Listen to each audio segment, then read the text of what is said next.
વિદ્યાર્થી મિત્રો, આપણે ગયા લેક્ચરમાં સ્વાધ્યાય 6.4ના એક્ઝામ્પલ જોઈ ગયા. હવે એથી આગળ વધીએ તો મહત્તમ તથા ન્યૂનતમ મૂલ્ય.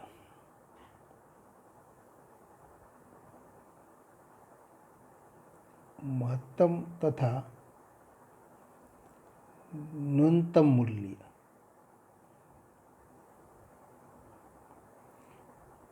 તો આ વિભાગમાં આપણે વિકલનના ઉપયોગથી વિધેયનું ઇષ્ટતમ મૂલ્ય એટલે કે તો મહત્તમ કે ન્યૂનતમ મૂલ્ય કેવી રીતે મેળવી શકાય, તો એનો અર્થ આપણે સમજીશું.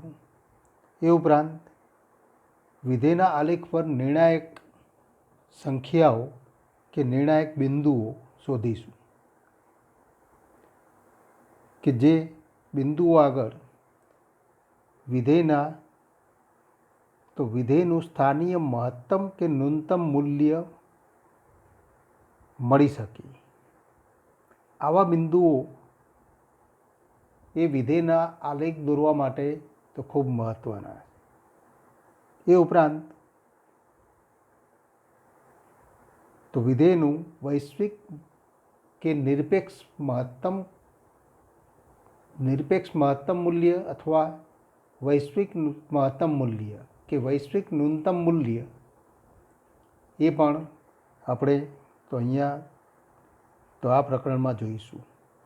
વૈશ્વિક મહત્તમ કે તો વૈશ્વિક મહત્તમ મૂલ્ય કે વૈશ્વિક ન્યૂનતમ મૂલ્ય એ વિધેયના વ્યવહારિક કૂટપ્રશ્નો માટે તો ખૂબ મહત્ત્વના. હવે એના માટે આપણે કેટલાક ઉદાહરણો જોઈએ કે તો અહીંયા આપણને તો કેટલાક ઉદાહરણો આપેલા છે, તો એ ઉદાહરણ જોઈએ. નંબર 1, તો ઉદાહરણ આપણે જોઈએ. નંબર 1 કે જમીનમાં પ્રતિ એકર થતા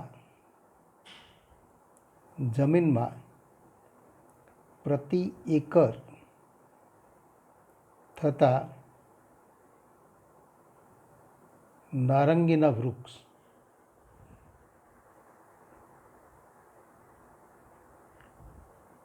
વૃક્ષની સંખ્યા, એના આપણે કોઈ તો સંકેત x વડે દર્શાવીએ. તો x હોય અને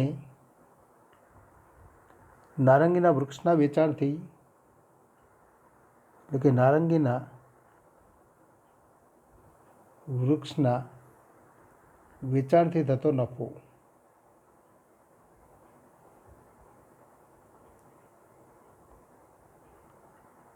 એને આપણે કોઈ તો વિધેય px દ્વારા દર્શાવીએ. px equal to ax plus b into એક્સનો સ્ક્વેર, જ્યાં a અને b અચળ. તો a અને b અચળ હોય તો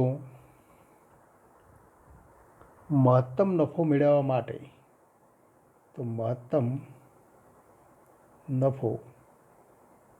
મેળવવા માટે જમીનમાં પ્રતિ એકર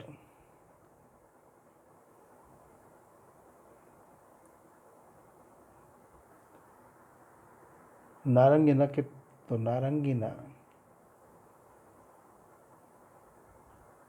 કેટલા વૃક્ષ વાવવા જોઈએ.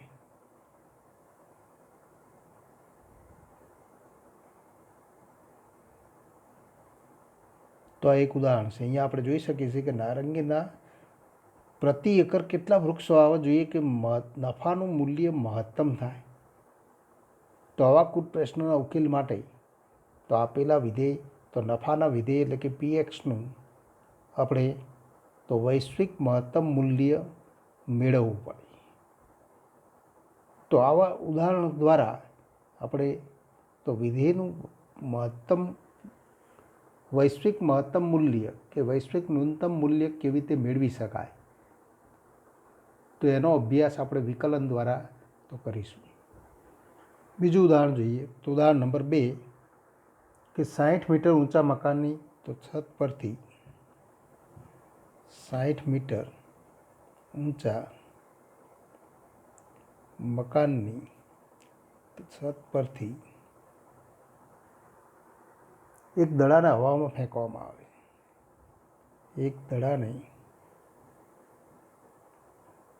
હવામાં ફેંકવામાં આવે.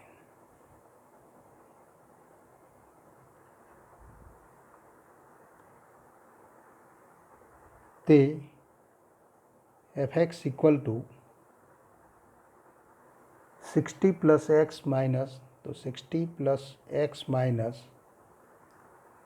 એક્સ સ્ક્વેર અપોન 60 ના માર્ગે મુસાફરી કરે.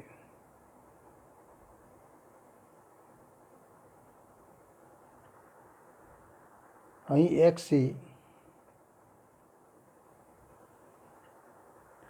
દડાનું મકાનથી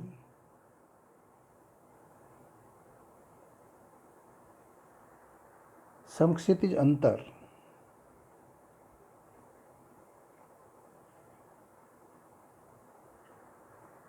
તથા Fx એ દડાની ઊંચાઈ દર્શાવે.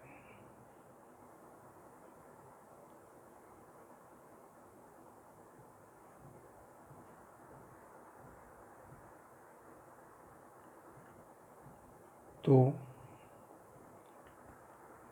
દડો મહત્તમ કેટલી ઊંચાઈ પ્રાપ્ત કરશે?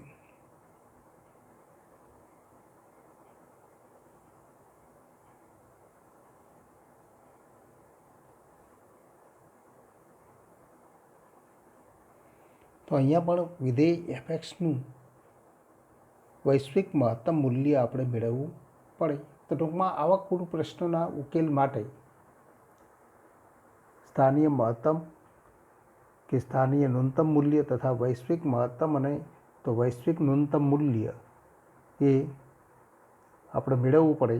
અને એ માટે વિધેય પરના આલેખ પરના નિર્ણાયક બિંદુઓ અથવા નિર્ણાયક સંખ્યાઓ તો આપણે નક્કી કરવી પડે. તો આવા ન્યૂનતમ મૂલ્ય અને સ્થાનીય મહત્તમ અને સ્થાનીય ન્યૂનતમ મૂલ્ય માટે નિર્ણાયક બિંદુઓ કેવી રીતે મેળવી શકાય અને એ તો નક્કી કરવા માટેની કસોટીઓ તો એનો આપણે અભ્યાસ કરીએ. તો પહેલી તો વ્યાખ્યા આપણે જોઈએ. પહેલી અગત્યની વ્યાખ્યા કે જેના માટે આપણે તો મહત્તમ મૂલ્ય કે ન્યૂનતમ મૂલ્ય કેવી રીતે મળે. તો ધારો કે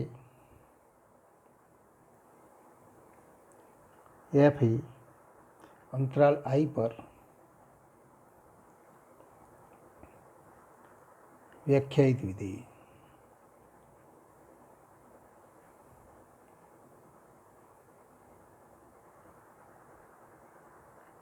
તો નંબર એ કોઈક સંખ્યા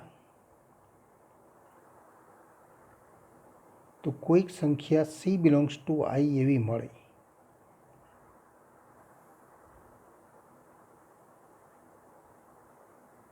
કે જેથી પ્રત્યેક x બિલોંગ્સ ટુ I માટે તો આ x આગળ મળતું મૂલ્ય અને C આગળ મળતું મૂલ્ય તો એમાં તો C આગળ મળતું મૂલ્ય એ મહત્તમ હોય એટલે કે FC greater than or equal to Fx થાય. એટલે કે આઈમાં રહેલી પ્રત્યેક સંખ્યા x આગળ મળતું મૂલ્ય Fx એ ઘટક C આગળ મળતા મૂલ્ય FC કરતાં નાનું હોય અથવા એને સમાન હોય પણ એથી મોટું હોઈ શકે નહીં. તો આપણે કહી શકીએ આવું થાય તો આપણે કહી શકીએ કે વિધેય F એ આઈમાં મહત્તમ મૂલ્ય ધરાવે.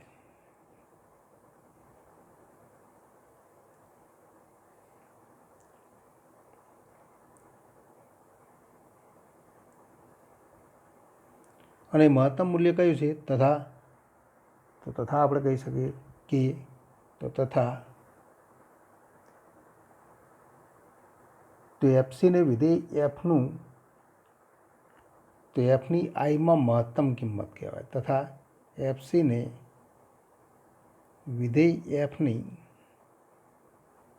અંતરાલ આઈમાં તો અંતરાલ આઈમાં મહત્તમ કિંમત કહેવાય, મહત્તમ મૂલ્ય કહેવાય. કે મહત્તમ કિંમત કહેવાય. હવે આપણે જોઈએ તથા તો ઘટક સીને અથવા બિંદુ સી, જેના માટે આપણે કહી શકીએ કે સીને વિધેય એફની આઈમાં મહત્તમ કિંમત માટેની સંખ્યા કે બિંદુ કહેવાય. તો તથા સીને વિધેય એફની મહત્તમ કિંમત માટેની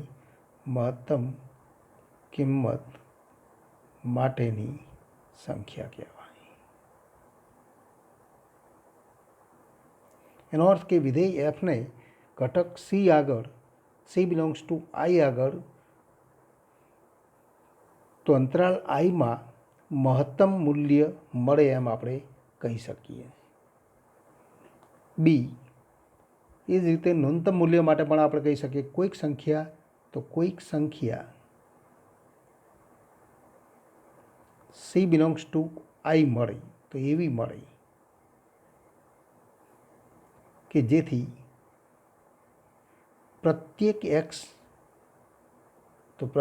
એક્સ બિલોંગ્સ ટુ આઈ માટે, તો આઈમાં રહેલા કોઈપણ ઘટક એક્સ માટે એફએક્સનું મૂલ્ય એ એફસી કરતાં મોટું જ હોય અથવા એને સમાન હોય. એટલે કે તો f x greater than equal to f c અથવા f c less than equal to, તો માટે f c less than or equal to f x થાય. તો આપણે કહી શકીએ તો વિધેય એફને આઈમાં ન્યૂનતમ મૂલ્ય મળે છે એમ કહેવાય.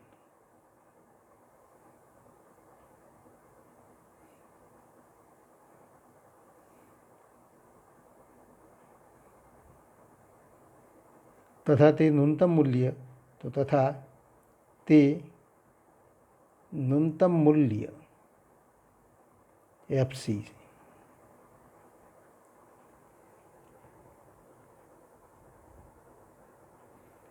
તથા સીને તો તથા બિંદુ સીને વિધેય એફની ન્યૂનતમ કિંમત માટેની સંખ્યા કહેવાય. તો સીને વિધેય એફની ન્યૂનતમ કિંમત માટેની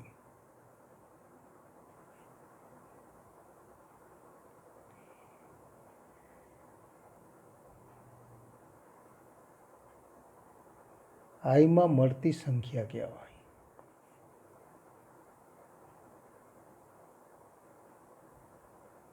કારણ કે આપણે અંતરાલ આઈમાં આપણે તો એની ચર્ચા કરીએ માટે તો અંતરાલ આઈમાં વિધેય એફની ન્યૂનતમ કિંમત માટેની સંખ્યા તો સી છે એમ કહીશું. હવે તો ફરી તો આવો કોઈ ઘટક મળે પણ ખરો, ન પણ મળે, તો એમ પણ તો કહી શકીએ કે ક્યારે મળે, તો એનો અર્થ પણ આપણે જોઈશું. પણ કોઈક સંખ્યા સી બિલોંગ્સ ટુ આઈ એવી મળે,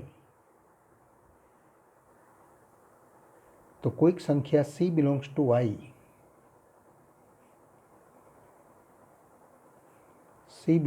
આઈ એવી મળે કે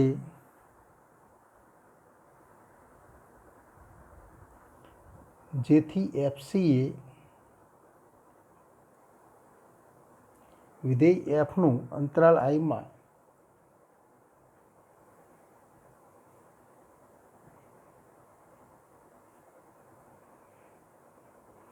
મહત્તમ કે ન્યૂનતમ કિંમત હોય.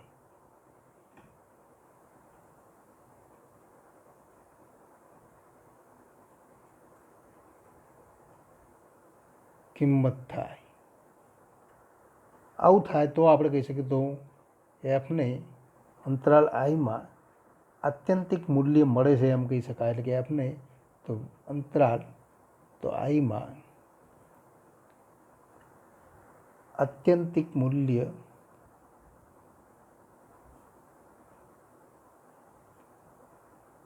મળે છે તેમ કહેવાય, અથવા વિધેય એફ એ અંતરાલ આઈમાં આત્યંતિક મૂલ્ય ધરાવે છે એમ આપણે કહી શકીએ. અને તો તથા એફસી એ વિધેય એફનું આત્યંતિક મૂલ્ય કહેવાય. એફસી એ વિધેય એફનું આઈમાં આત્યંતિક મૂલ્ય છે એમ કહેવાય.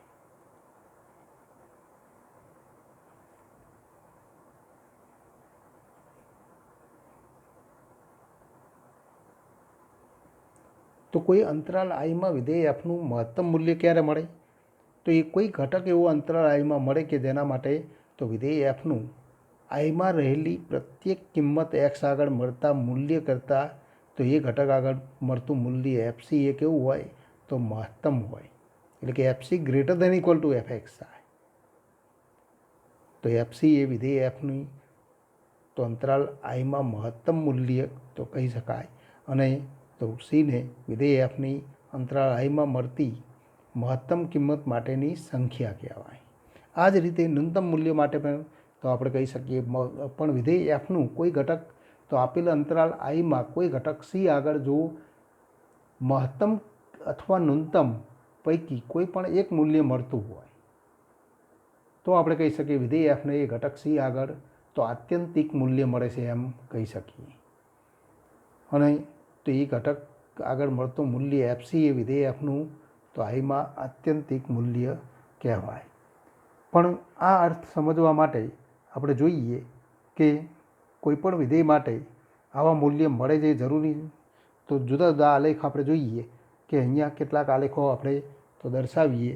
તો આવું કોઈ આલેખ આપણે લઈએ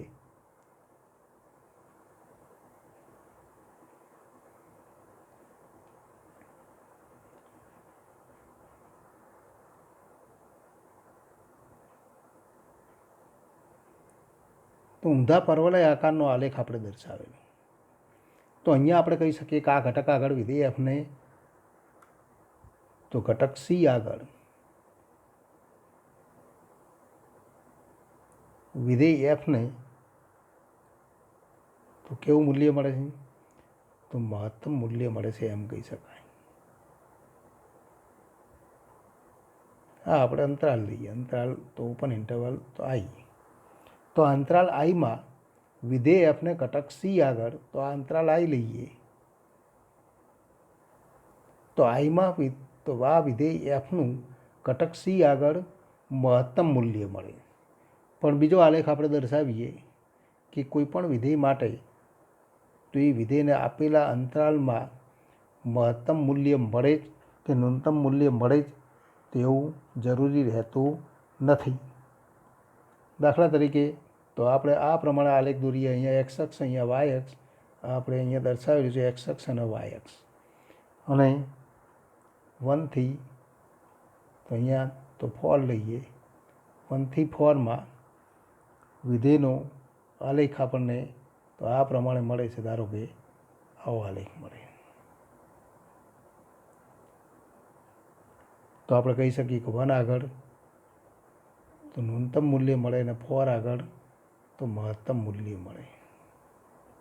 1 અને 4 એવા બે ઘટકો મળે કે જેના આગળ તો એક આગળ તો ઘટક આગળ ન્યૂનતમ મૂલ્ય, 4 આગળ મહત્તમ મૂલ્ય. સી આગળ મહત્તમ મૂલ્ય મળે પણ ન્યૂનતમ મૂલ્ય અહીંયા મળી શકે નહીં. અને જો આવો આલેખ લઈએ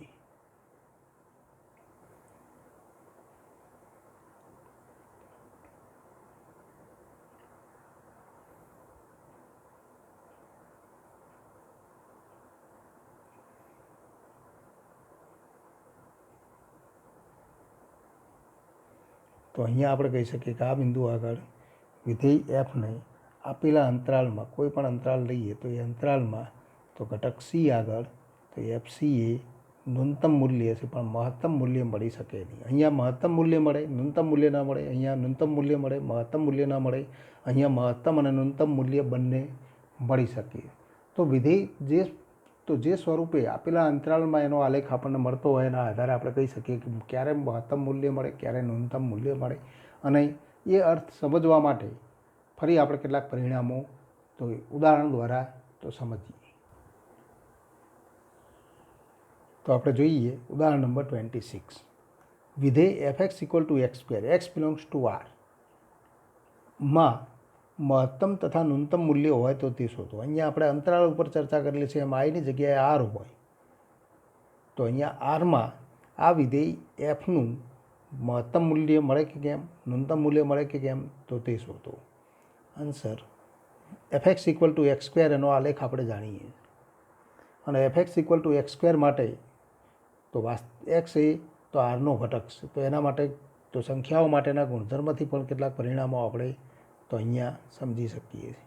અહીંયા આપણે આલેખ દોરીએ, fx = x², એનો આલેખ દર્શાવીએ તો આ પ્રમાણે આપણને આલેખ મળે કે fx = x².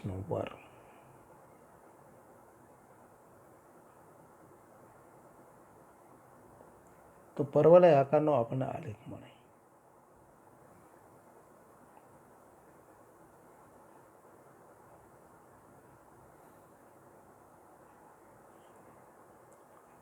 તો અહીં આપણે જાણીએ છીએ કે પ્રત્યેક x belongs to R માટે fxનું મૂલ્ય આપણે મેળવી શકીએ જો x = 0 હોય. તો જો x = 0 તો f0 = 0 થાય તો 0 મળે. f0 = 0 મળે. તથા આપણે જાણીએ છીએ તથા પ્રત્યેક x belongs to R માટે તો વાસ્તવિક સંખ્યાનો ગુણધર્મ છે x²નું મૂલ્ય કેવું મળે તો >= 0. અને માટે તો પ્રત્યેક x belongs to R માટે fx તો fx = x² > તો f0. અને માટે આપણે કહી શકીએ કે માટે તો x = 0 આગળ વિધેય fને તો ન્યૂનતમ મૂલ્ય મળે. માટે તો x = 0 માટે તો fxનું અથવા વિધેય તો fનું તો આરમાં ન્યૂનતમ મૂલ્ય મળે.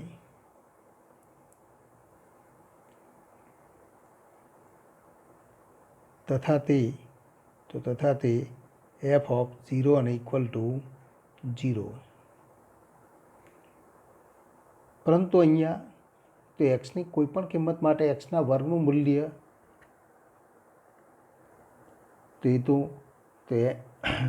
જેમ એક્સની કિંમત વધતી જાય એમ એક્સના વર્ગનું મૂલ્ય તો અહીંયા આપણે કહી શકીએ જો એક્સનું મૂલ્ય 0 કરતાં મોટું હોય અને એક્સનું મૂલ્ય વધતું જાય તો એક્સનો વર્ગ એ પણ વધતો જાય પણ મહત્તમ મૂલ્ય મળી શકે નહીં. તો આલેખ ઉપરથી આપણે જોઈ શકીએ છીએ કે તો આલેખ પરથી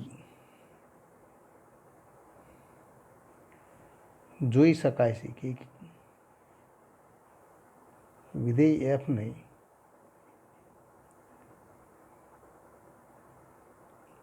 આરમાં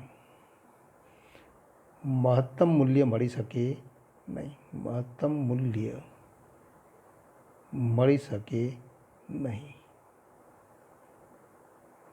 કારણ કે આલેખ એ અનંત અંતર સુધી વધે.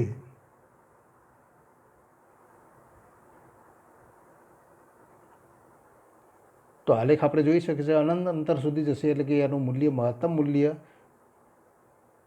તો મળી શકે નહીં. માટે આપણે કહી શકીએ માટે એફને આરમાં તો એફને આરમાં એવો કોઈ એક્સ ન મળે, એક્સની કોઈ પણ કિંમત આગળ મહત્તમ મૂલ્ય મળી શકે નહીં. માટે એફને આરમાં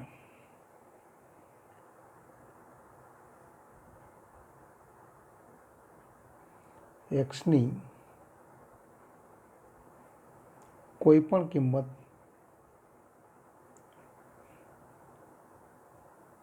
આગળ મહત્તમ મૂલ્ય મળી શકે નહીં કે મહત્તમ કિંમત મળી શકે નહીં. તો આ મહત્તમ અને ન્યૂનતમ મૂલ્યનો અર્થ આપણે જોઈએ. હવે આપણે જોઈએ કે અત્યારે આપણે આરમાં f x equal to x square ઉદાહરણ આપણે જોઈ ગયા કે F x equal to x સ્ક્વેરનું આરમાં ન્યૂનતમ મૂલ્ય મળે પણ મહત્તમ મૂલ્ય મળી શકે નહીં. પણ જો આરને બદલે ક્લોઝ ઇન્ટરવલ 0 to 2 લેવામાં આવે, એટલે કે આપણને આપેલું હોય કે એફ એક્સ, તો એફ એક્સ ઇક્વલ ટુ તો X square X belongs to close interval 0 to 2, તો આપણે કહી શકીએ કે વિધેય એફનું 0 આગળ ન્યૂનતમ મૂલ્ય મળે છે, કારણ કે આપણે જાણીએ છીએ કે એક્સ સ્ક્વેરનું મૂલ્ય તો એક્સ બિલોંગ્સ ટુ આર માટે એક્સ સ્ક્વેર તો ગ્રેટર દેન ઇક્વલ ટુ 0, તો એ તો આપણે ગુણધર્મ જાણીએ છીએ. તથા જો એક્સ એ ક્લોઝ ઇન્ટરવલ 0 થી 2માં હોય,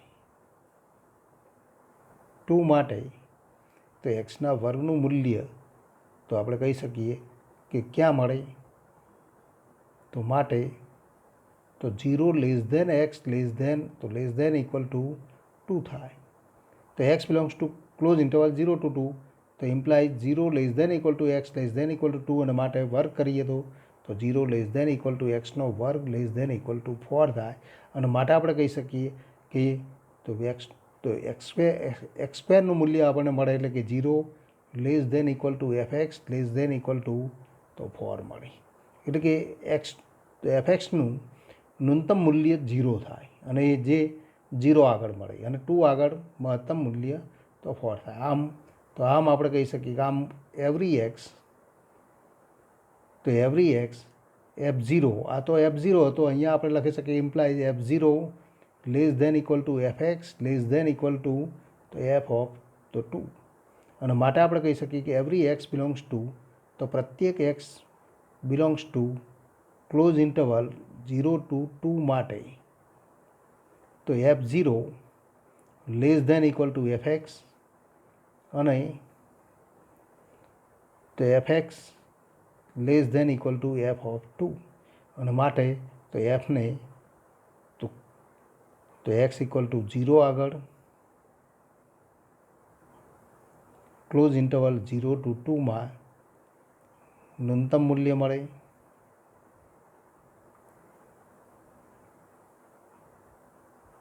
તથા તો એક્સ ઇક્વલ ટુ 2 આગળ એફને તો ક્લોઝ ઇન્ટરવલ 0 to 2માં મહત્તમ મૂલ્ય મળે, તથા તે અનુક્રમે આપણે કહી શકીએ 0 અને તો 4, તો 0 અને 4 છે એમ કહી શકાય. તો ટૂંકમાં આપણે કહી શકીએ કે જો અગાઉના ઉદાહરણમાં વિધેય માટે એનો પ્રદેશગણ ક્લોઝ ઇન્ટરવલ 0 to 2 લેવામાં આવે તો આવું થાય, પણ જો પ્રદેશગણ ઓપન ઇન્ટરવલ 0 to 2 લેવામાં આવે તો ફરી આપણે કહી શકીએ કે એમાં પણ મૂલ્ય મળી શકે નહીં. તો